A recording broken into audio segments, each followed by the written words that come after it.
Bakit kaya tuwing Pasko ay dumarating na ang bawat isa'y para bang namomroblema? Di mo alam ang regalong ibibigay ngayong kahirap na nitong ating buhay. Meron pa kayang caroling at Noche Buena kung tayo naman ay kapos at wala ng pera?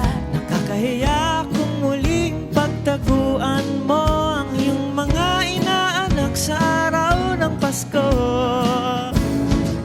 Ngunit Kahit anong mangyari, ang pag-ibig sana ay maghari.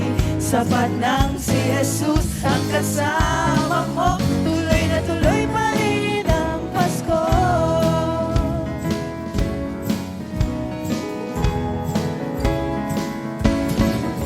Mabuti pa nga ang Pasko noong isang taon. Sa ating hapat mayroong keso, tibol at gamot. Baka sa bibig Happy New Year mapopospon, at ang hamon ay mauuwi sa bago. Ngunit kahit anong mangyari, ang pag-ibig sana ay maghari. Sapat nang si